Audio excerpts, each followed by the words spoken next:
अस्सलाम वालेकुम नाज़रीन, मैं मोहम्मद असलम हुसैन सियासत की खबरों में आप सबका इस्तकबाल करता हूँ। मगरबी बंगाल की वज़ीर आला तृणमूल कांग्रेस की सदर ममता बनर्जी आज दोपहर 3 बजे अपोजिशन जमातों के लीडरों के साथ पहली मीटिंग करेंगी ताकि सदारती इंतखाब में अपोजिशन की तरफ से उम्मीदवार के नाम पर इत्तेफाक राय पैदा किया जा सके।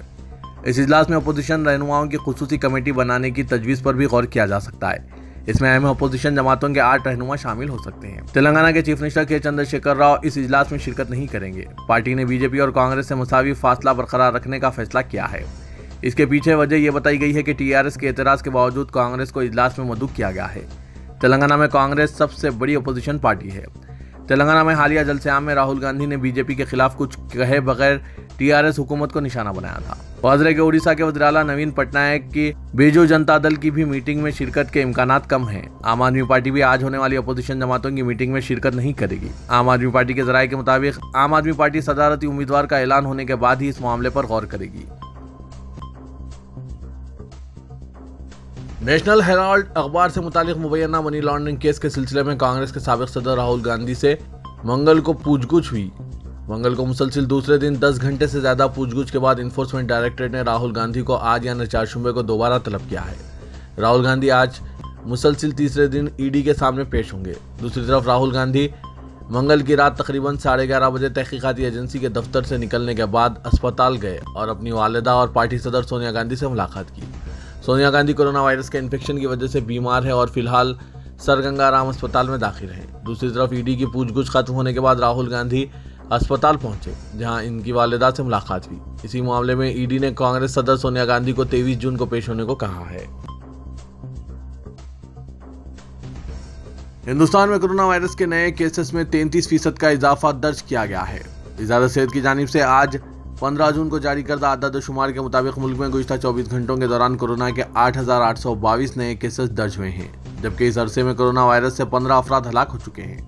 हुकूमती आदाद-ओ-शुमार के मुताबिक इस वक्त मुल्क में कोरोना के एक्टिव केसेस की तादाद 53,637 हो गई है। गुज़िश्ता 24 घंटों में 5,718 अफराद कोरोना से सेहतयाब हुए हैं।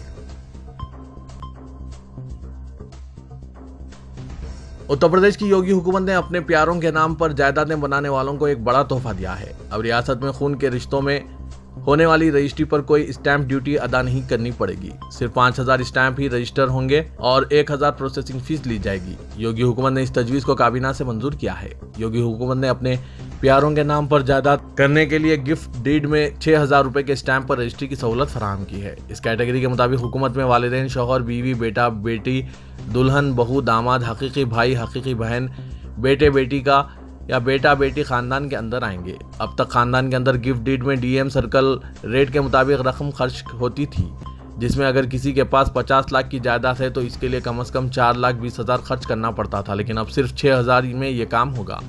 यानी उत्तर प्रदेश के खानदानों को योगी हुकूमत ने एक बड़ा तोहफा दिया है। ताहम यह स्कीम अभी एक पायलट प्रोजेक्ट के तहत शुरू की गई है। इब्तदाई तौर पर इसे 6 माह तक नाफिज किया जाएगा, बाद में इसे मजीद बढ़ाया जा सकता है। इस फैसले से हुकूमत को तकरीबन 200 करोड़ का नुकसान होगा। सुप्रीम कोर्ट और हाई कोर्ट के साबिक जजेस के एक ग्रुप ने सीनियर वकला के साथ chief justice of India N V Ramana को एक पिटीशन लेटर लिखा कि वो उत्तर प्रदेश में हालिया इन्हदामी मुहिम का खुद नोट लें, जो पैगम्बर इस्लाम सल्लल्लाहु अलैहि वसल्लम के खिलाफ रिमार्क्स के बाद एहतजाज के दौरान तशद्दुद के पस मंजर में चलाई जा रही है। मकतूब पर 12 साबिक जजेस बशमुल सुप्रीम कोर्ट के साबिक जजेस justice B Sudershan Reddy, justice V Gopala Gowda, justice A Ganguly और सीनियर वकला ने दस्तखत किए हैं। सुप्रीम कोर्ट से गुजारिश की गई कि वो उत्तर प्रदेश में नज़्म व ज़ब्त की अबतर होती सूरत हाल को रोके। मकतूब में कहा गया कि हम सुप्रीम कोर्ट से गुजारिश करते हैं कि वो उत्तर प्रदेश में नज़्म व ज़ब्त की अबतर होती सूरत हाल का ख़ास तौर पर पुलिस और रियासती हुक्काम की जुल्म व ज़्यादतियों का फौरी खुद नोट लें। दिल्ली हाई कोर्ट के साबिक chief justice AP Shah, Madras high court के साबिक जज AK चंद्र और कर्नाटक हाई कोर्ट के साबिक जज मोहम्मद अनवर ने भी मकतूब पर दस्तखत किए हैं। मकतूब पर दस्तखत करने वाले वकला में शांति भूषण, इंदिरा जयसिंह, चंद्र उदय सिंह, श्री राम पंचू, प्रशांत भूषण और आनंद ग्रोवर शामिल हैं। उत्तर प्रदेश में योगी हुकूमत की जालिमाना बुलडोजर कार्रवाई के खिलाफ जहां पूरे मुल्क में एहतजाज हो रहा है और योगी हुकूमत से ये जुल्म रोकने का मुतालबा किया जा रहा है, वहीं अब हुकूमत किसी की ना मानते हुए पूरी तरह से हट धर्मी पर आमदा हो गई है। इसने मजीद 25 मुलजिमीन के मकानात पर बुलडोजर चलाने का वाज़ेह इशारा दिया है। इस सिलसिले में तशद्दुद के मुलजिमीन की फहरिस्त भी तैयार की गई है और इनकी जायदाद के बारे में मालूमात इकट्ठा किए जा रहे हैं। इस बारे में इलाहाबाद के एसएसपी अजय कुमार ने बताया कि यहां हुए तशद्दुद के सिलसिले में 92 अफराद को गिरफ्तार किया गया है, जिनमें से 7 नाबालिग हैं, इसलिए इन्हें रिमांड होम भेज दिया गया है। लेकिन जो बकिया 85 मुलजिमीन हैं, इनकी जायदादों के सिलसिले में बुलडोजर की कार्रवाई हो सकती है, क्योंकि हमने इनकी तमाम तफसीलात प्रयागराज डेवलपमेंट अथॉरिटी को सौंप दी है। पैगंबर इस्लाम सल्लल्लाहु अलैहि वसल्लम की शान अक़दस में गुस्ताखी के खिलाफ एहतजाज के दौरान उत्तर प्रदेश में फूट पड़े तशद्दुद के बाद पुलिस की एक फ़िरक़े के खिलाफ कार्रवाई और कार्रवाई के नाम पर मुसलमानों के मकानात पर बुलडोज़र चलाए जाने के खिलाफ इंसाफ पसंद आवाज़ उठ रहे हैं। महाराष्ट्र के मुख्तलिफ इलाकों से ताल्लुक़ रखने वालों ने भी योगी हुकूमत की इस कार्रवाई पर शदीद बरहमी का इजहार करते हुए इसे सरासर ज़ालिमाना, गैर आइनी और गैर कानूनी करार दिया है। मालेगांव के सुबुकदोश प्रोफेसर मुस्तफ़ा खान ने कहा कि उत्तर प्रदेश में जो कुछ हो रहा है वो बहुत ही अफसोसनाक और शर्मनाक है। पहले तो पुरअमन मुजाहिरीन पर तशद्दुद किया गया है और इसके बाद इनके घरों पर बुलडोजर चला दिया गया। ये साजिश लगती है। बुलडोजर चला देना बिल्कुल इजरायली तर्ज की कार्रवाई है। इस खुसूस में प्रतिभा शिंदे संघर्ष मोर्चा जलगांव ने कहा, हमारा मुल्क जमहूरी है, इसीलिए हर किसी को अपनी बात रखने का दस्तूरी हक है। ऐसे में अगर किसी से कोई गलती होती है तो एक प्रोसेस के तहत कार्रवाई होनी चाहिए, फिर कोई किसी भी तबके और समाज का फर्द हो। मगर उत्तर प्रदेश और मुल्क के वो इलाके जहां पर पैगंबर इस्लाम की शान में गुस्ताखी के खिलाफ एहतजाज के दौरान अमन व अमान की हालत ख़राब हुई, वहाँ एक खास फ़िरक़े के लोगों को निशाना बनाकर इनके घरों पर बुलडोज़र चलाने की मैं सख्त मजम्मत करती हूँ। महाराष्ट्र के थाने सिटी पुलिस कमिश्नरेट की वेबसाइट हैक कर ली गई है और एक पैगाम लिखते हुए हिंदुस्तानी हुकूमत से मुतालबा किया गया कि वो दुनिया भर के मुसलमानों से माफ़ी मांगे। थाने में एक सीनियर पुलिस अहदेदार ने बताया कि हमने ज़रूरी कार्रवाई के लिए एजेंसियों से रब्त पैदा किया है। थाने साइबर क्राइम टीम इस पर काम कर रही है। वेबसाइट पर लिख दिया गया था, हेलो हुकूमत हिंद, हेलो सब लोग, बार बार तुम मजहब इस्लाम के ताल्लुक से मसला पैदा कर रहे हो, जल्दी करो और दुनिया भर के मुसलमानों से माफ़ी मांगो। जब हमारे पैगंबर की तौहीन की जाएगी तो हम खामोश नहीं बैठेंगे। मरकजी वज़ीर दाखिला अमित शाह ने नौजवानों को एक काबिल फ़ख्र मुस्तक़बिल और अफ़वाज में शामिल होकर कौम की खिदमत करने का मौका फराहम करने के लिए अग्निपथ योजना का ऐलान करने के लिए वज़ीर आज़म नरेंद्र मोदी का शुक्रिया अदा किया है। ट्विटर पर ट्वीट के जरिए अमित शाह ने कहा, मोदी जी ने अग्निपथ योजना का ऐलान किया है ताकि नौजवानों को एक काबिल फ़ख्र मुस्तक़बिल और फ़ौज में शामिल होकर कौम की खिदमत करने का मौका मिले। इससे इनमें सलाहियतें और महारतें पैदा होंगी और साथ ही मुल्क का दिफाई निज़ाम भी मजबूत होगा। मैं इस फैसले के लिए वज़ीर आज़म नरेंद्र मोदी जी को मुबारकबाद देता हूँ। कोलकाता शहर में फ़िरक़ावाराना हम आहंगी के लिए मुसलमानों ने एक रैली का एहतमाम किया, जिसमें हिंदू मुसलमान दोनों ने शिरकत की। मुल्क में बढ़ती फ़िरक़ा परस्ती के दरमियान ये कोलकाता शहर में फ़िरक़ावाराना हम आहंगी के लिए मुसलमानों ने यूनिटी रैली में हिस्सा लिया। इस मौके पर हज़ारों मुसलमानों ने शिरकत की। साथ ही दूसरे मजहब के लोगों ने भी इस रैली में शिरकत करते हुए फ़िरक़ावाराना यकजहती के मुजाहरा पेश किया। पाकिस्तान के साबिक़ फौजी आमिर जनरल परवेज़ मुशर्रफ को, जो मुत्तहिदा अरब इमारात के एक दवाखाने में ज़ेर इलाज हैं, एयर एम्बुलेंस में पाकिस्तान वापस लाया जा सकता है, क्योंकि फ़ौज अपने साबिक़ सरबराह के साथ खड़ी है। 78 साला जनरल मुशर्रफ ने 1999 तक 2008 पाकिस्तान पर हुक्मरानी की थी। इन पर गद्दारी का इल्ज़ाम है और आइन को मुअत्तल करने पर 2019 में इन्हें सज़ाए मौत सुनाई गई थी, जिसे बाद में मुअत्तल कर दिया गया था। जनरल की हालत नाजुक है और सेहतयाबी का कोई इम्कान नहीं है। पाकिस्तान की ताकतवर फौजी इस्टेब्लिशमेंट ने साबिक़ सदर की फैमिली को एक पेशकश की है कि अगर वो चाहे तो फ़ौज जनरल मुशर्रफ को पाकिस्तान वापस लाने में मदद देने को तैयार है। रियासत तेलंगाना में मानसून की आमद के साथ आज शहर हैदराबाद में यानी चारशंबे की सुबह तेज़ बारिश का सिलसिला शुरू हुआ, जो तकरीबन 1 घंटे तक जारी रहा और शहरियों को चिलचिलाती गर्मी से कुछ हद तक राहत मिली। शहरियों का मानसून के लिए आज इंतज़ार भी ख़त्म हुआ।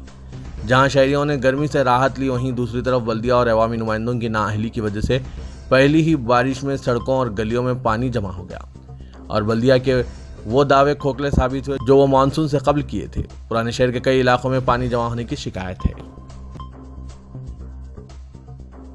रुकन पार्लियामेंट हैदराबाद असदुद्दीन ओवैसी ने कहा कि वज़ीर आज़म नरेंद्र मोदी ने 2014 में इख्तिदार में आने से कबल भारत के अवाम से वादा किया था कि वो हर साल बेरोजगारों को 2 करोड़ नौकरियां देंगे। इनके इख्तिदार के 8 साल गुजर चुके हैं। इन्हें अब तक बेरोजगार नौजवानों को 16 करोड़ नौकरियां देना था, लेकिन उन्होंने अब तक कुछ नहीं किया, जबकि हिंदुस्तान में बेरोजगारी 8% तक पहुंच चुकी है, जो अब तक की सबसे आला शरह है।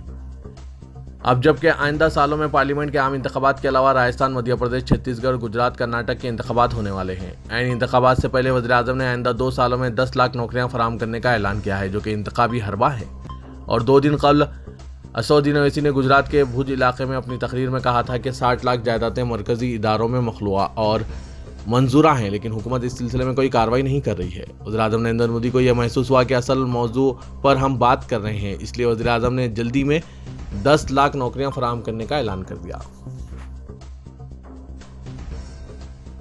तेलंगाना के वजीर फाइनेंस हरीश राव ने इंकशाफ किया है कि हुकूमत तेलंगाना ने अराजियात से मुतालिक तमाम मसाइल की यकसुई के लिए पायलट प्रोजेक्ट के तौर पर मल्क मंडल का इंतखाब किया है। बाद इस स्कीम को रियासत के तमाम मौज़ूआत तक तोसी दी जाएगी। मलक में रैतु वेदिका इजलास के दौरान किसानों को मुखातिब करते हुए हरीश राव ने कहा कि हर अराजी के मसले की यकसुई के बाद इन अराजियात के मालिकान को दस्तावेजात हवाले किए जाएंगे। ताहम इन अराजियात का इस स्कीम के अहाता नहीं किया जाएगा जिनके मुकदमात अदालतों में ज़ेर अल्तवा हैं या फिर ख़ानदानी तनाज़ात का शिकार हैं। जारिया तालीमी साल से CBSE, ICSE, IB और दीगर बोर्ड से मुल्हका स्कूल्स में 10वीं जमात के बोर्ड इम्तिहान में दूसरी ज़बान के तौर पर तेलुगु को लाजमी कर दिया गया है। बोर्ड्स और ज़रिया तालीम से बालातर तमाम स्कूल्स में जारिया साल से तमाम जमातों के लिए तेलुगु की तदरीस की हिदायत दी गई है। 2018-19 में मरहलेवार अंदाज में तेलुगु की स्कूल्स में लाजमी तदरीस व इक्तिसाब के सिलसिले में उठाए गए कदम के हिस्से के तौर पर तेलुगु को लाजमी बनाया गया है। मुस्तकबिल की नस्लों के लिए तेलुगु ज़बान व अदब के तहफ़्फ़ुज़ के लिए यह कदम उठाया गया है। हैदराबाद में 2 जुलाई से बीजेपी की कौमी आमिला के 2 रोज़ा इजलास की तैयारियां जोरों पर चल रही है। ये इजलास शमशाबाद के नोवाटेल होटल में मुनक़िद होने वाला है। इस इजलास के दौरान तेलंगाना बीजेपी ने एक ज़बरदस्त जलसे-आम का मंसूबा भी तैयार किया है, जो इम्कान है कि 3 जुलाई को मुनक़िद हो सकता है। यह जलसे-आम सिकंदराबाद के परेड ग्राउंड में मुनक़िद करने का इम्कान है, जिससे वज़ीर-ए-आज़म नरेंद्र मोदी के अलावा वज़ीर दाखिला अमित शाह और बीजेपी के कौमी सदर JP नड्डा व दीगर मरकजी वज़रा और बीजेपी के अहम कायदीन खिताब करेंगे। ज़राए ने मज़ीद बताया कि इब्तिदा में बीजेपी की कौमी क़यादत ने हैदराबाद में नरेंद्र मोदी और अमित शाह के रोड शो के मंसूबे को सामने लाया था। आमिला के इजलास के दौरान इन दोनों कायदीन के रोड शो के जरिए पार्टी की तशहीर का मंसूबा बनाया गया था। ताहम तेलंगाना बीजेपी के कायदीन ने रोड शो के बजाय जलसे-आम मुनक़िद करने की तजवीज़ पेश की है। बीजेपी कायद व रुकन असेंबली गोशा महल T राजा सिंह ने station house officer Mangalhat police station से शिकायत की कि इन्हें मुख्तलिफ फ़ोन नंबरात से धमकी आमेज कॉल्स वसूल हो रहे हैं। उन्होंने अपनी शिकायत में बताया कि वो इस ताल्लुक से कई मरतबा पुलिस को मुतला कर चुके हैं, लेकिन कोई कार्रवाई नहीं की गई। उन्होंने बताया कि मैं नहीं जानता कि यह हरकत दहशतगर्द तंजीमों की जानिब से है या मुकामी तंजीमों से है। उन्होंने कहा कि ताहाल पुलिस ने FIR दर्ज नहीं की।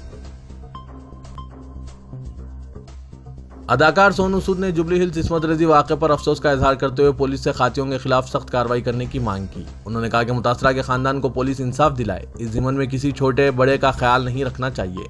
वो शहर में एक निजी महफिल में शिरकत के बाद अपने ख्यालात का इजहार कर रहे थे। उन्होंने कहा कि पब्स में गलती तलाश करना मुनासिब नहीं है, यहाँ यह माँ बाप की नामुनासिब तरबियत का नतीजा है। वाज़ेह है कि 28 मई को 5 अफराद ने एक कमसिन लड़की के साथ कार में दस्तदराजी की थी। मुतासरा एक पार्टी में शिरकत के लिए पब गई थी, जहां मुल्ज़िमीन से इसकी मुलाकात हुई थी।